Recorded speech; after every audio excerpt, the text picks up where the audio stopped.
We are Steve and Jill.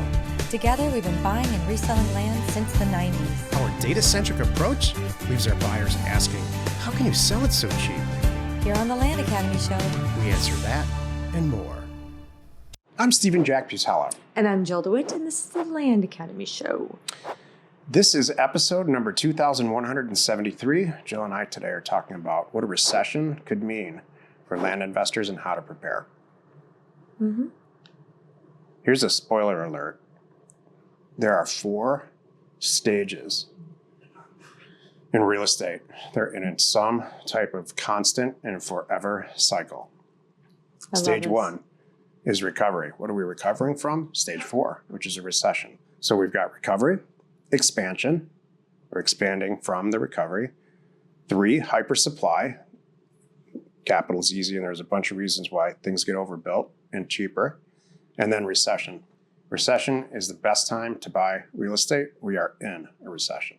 This is the best time to launch your career or complement your career, or what will end up being for the most part, the end of our career. This is my 4th real estate recession, and I've finally learned that this is the time to buy everything. Yeah. Because in the back of our heads, every time there's a recession, especially if you're younger, what you're really thinking is, I missed it. Yep. I missed the whole cycle. My parents are rich. I'm not. They suck. It's on the way down. Yeah. Oh, no. It's never going to come back. Oh, no. Yes, it always comes back. Mm-hmm. Each day on the show, we answer a question from our Land Academy member Discord forum. And we take a deep dive into land-related topics by popular request. Cool. All right. So Jack wrote, "This is my first deal, so be patient with me. I have a 5-acre property in North Florida, high and dry, no flood zone, no serious regulations. County maintained dirt road frontage, has an electric pole and panel box, but previous owners before the seller took the wires in between the septic and a well that needs a pump, and has a concrete pad for a trailer or RV. Yay. Yeah. I love this so far. I know. You got to buy it right here. Lot is mostly hardwoods and cleared space that is being used for deer feeding and hunting. Oh, that sings to me. Seller signed, not the hunting part, but the deer feeding. Seller signed to sell for $32,000. I visited the property and spoke to him. Good for you. Wow. Good guy, good area. I would live in, surrounded by mostly country homes with woods and pasture land. 12 minutes to a boat ramp on a river, 15 minutes to the nearest grocery store, and a cute small downtown with amenities and social activities and restaurants. 20 minutes from Walmart and many springs in the area for recreation. This is awesome. So going rates for lots of near identical size within a mile or so are between $45,000 and $62,000 based on sales in the last 12 months and current for sale, last 12 months and current, none of which have any utilities at all. Anyone open to giving me some feedback? How much is he buying this for? 32. 5 acres. Where was the 32? It's 32. It's signed up for 32. Oh, there it goes. So buy for 32, sell for 45 50. or 62. Multiple people in Discord, people who are seasoned Land Academy members and new people said, you did everything right. Let's look at the deal. And that's what I think. You've got comps in the area that of vacant land. You don't have vacant land here. You have a pad with the utilities, septic and water and electric. And you're comparing it to properties that are just vacant. Nothing. I understand that. Have no improvements. So, I can see that. So maybe it's really a sell for 70 or more and buy for 32. I can handle that. Or maybe just sell for 60 when you're doubling your money. So I'd have to see the deal. And I will tell you this, and you're new, so I'm going to say it super nicely. Please get in the habit of putting it into the Land Academy format with all the A's. And so you can look at, you analyzed the A's anyway, you just didn't call it that. Mm-hmm. And so what'll end up happening is the next deal will just be kind of a hodgepodge like this. I'm not criticizing you at all. Just next time, put it in so that it's important for everyone to analyze every deal in the same format so that you can look at them all in a spreadsheet or in your mind and say, well, the access was great on this. It's questionable on this one. You can start to make really good lined up against each other decisions. You know, so interesting in the in the CRM that you get with Land Academy, Jack, and Airtable, the A's are in there. So maybe you could even just copy and paste it out of that There you go. too. Because he's already looking at it like that if he's using the CRM that he has in his hands. So that might be a good way too. You're gonna have a tough time selling this because you love it. Oh, yeah. This is what happens when you go see the property and you love it. That's true. Sorry about that. This is one of the reasons we don't go visit the properties, because you really might like it. And then you're like this one, and then you have too many. Yep. There's a lot of properties in our inventory that Jack just goes in and marks do not sell. Doesn't say anything else, just do not sell. Isn't that terrible? I know. If you notice, that was not by design one of the status situations set up for you in Airtable. Jack went in and made one. Do not sell. Do not sell. Exactly. Can you imagine if we taught that in Land Academy? It's just like, geez. Buy it. Do not sell. And never sell it. Nope. What are you going to do with it? Too pretty. I don't know. Why would I sell it? It just feels good owning it. There's always going to be another one, I promise you. That's what I tell him after he goes, what happened to that one with the waterfall? Gone. We had a waterfall property. I'll get you another one. Jill sold it. Yeah. We had a property on the water on a full-time, all year round, raging river in Arizona, and Jill sold it. Sorry. And we made a ton of money on both of those properties, and it was not a good day in our house. I'll get you another one. Today's topic: what a recession could mean for land investors and how to prepare. The last recession that we went through, Jill and I we just met and joined forces professionally, socially and professionally. Sure. And we were immediately taken to our knees financially. We had, she kind of inherited my business practices that were, I would say, 80% complete.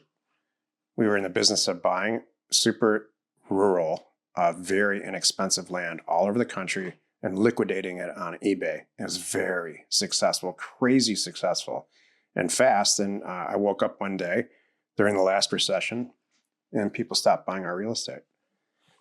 And so she came in and I said, well, I guess it's over. I'm not adjusting. I'm not interested in, and lucky for me, we had a ton of money. We had a ton of money and absolutely no debt. I never leveraged anything, which is why we're still here. And a lot of real estate that was paid for. And so Jill came in, looked at all of those things, specifically the real estate that we owned, and got on the phone and started calling people traditionally, a lot like she does now, and got us out of it. And so and then we bought and sold a bunch of property, a couple thousand properties actually. And we made probably maybe $1.5 million ish buying and selling houses on the west side of Phoenix and very rural property that we already owned. So we got ourselves out of it. Not we, Jill. Jill got us out of it. What we should have been doing, and we will do this time, is placing equity and partnershiping with the network that we built since 2009. We call it Land Academy, and we will buy hundreds and hundreds and hundreds of properties where there's a short to a medium range gap between $100,000 to $200,000 of property. Most of them will be houses, and most of them will just sit there, and that's it. So that is what you need to do. Some version of that in this recession. It's already happening. Mm-hmm. We just read yesterday that we have people in our group that have never bought houses before that are bought. They have so many, they're inundated with houses in their mailer from House Academy. So how do you prepare for it? You don't do what I did.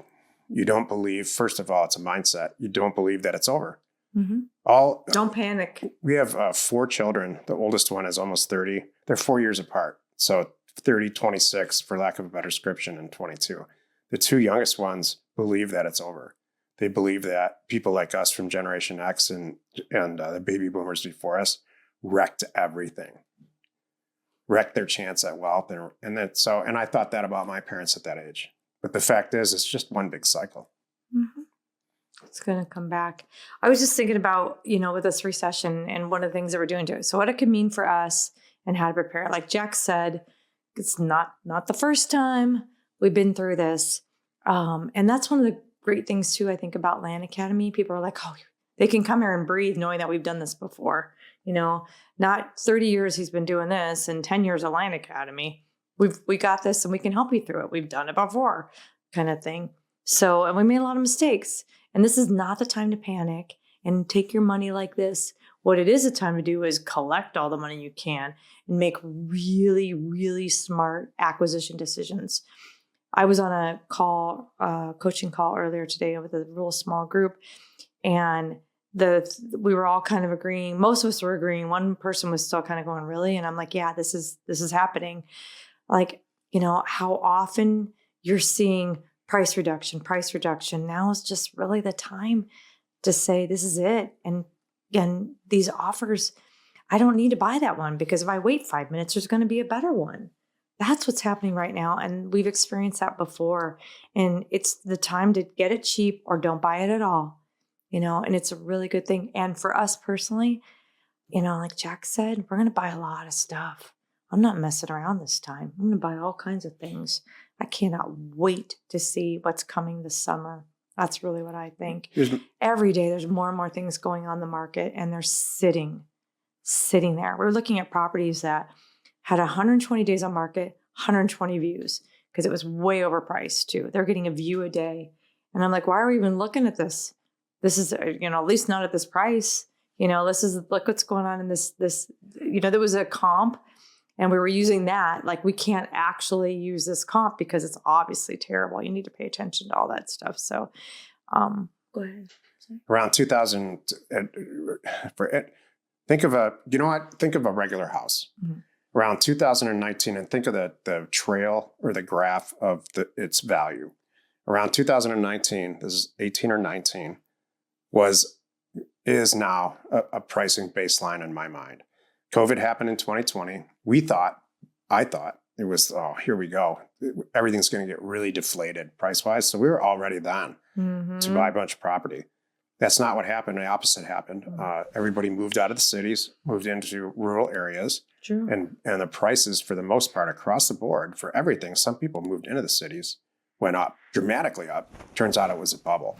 So from 2020, you've got a 2018-19 baseline. From 2020, it went up dramatically, sometimes doubled over the course of 2021, 22. 22 and 23 were the height of it. Right. We saw a pretty serious flat line in 2024, and now we're seeing prices go down and inventory go up, dramatically up. In some places, it's 50%. There's 50% more property listed than there was a year ago in some parts of the country. And so it'll continue to go down. And there's a lot of factors involved. I don't want to complicate it with interest rates and other stuff, inflation. It will get down back to around those 2019 prices. And then the cycle will change from a recession to recovery. Mm-hmm. You want to own tons of property at those recessionary prices. Mm-hmm. And I think it'll happen. You tell me what you think, but by the end of 2026, it'll start to recover. I like that. I think that's a good time. And it doesn't mean you have to wait till the end of 2026 to buy it all. It's like the stock. It's like the stock market. Some properties you're going to get at a good price. Some are going to be great. Some are going to be amazing. So it's all about those averages. Mm-hmm.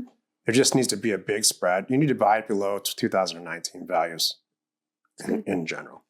I love it. Join us next week for 5 more hopefully interesting episodes. You are not alone in your real estate ambition. We are Jack and Jill. Information and inspiration to buy undervalued property. We hope you find our content valuable and we appreciate your support. If you have not already, please check out our channel and hit the subscribe button. And your comments and suggestions help us to create the content you're here for. Hitting the like button helps to support our channel's algorithm and gauge your interest for future shows.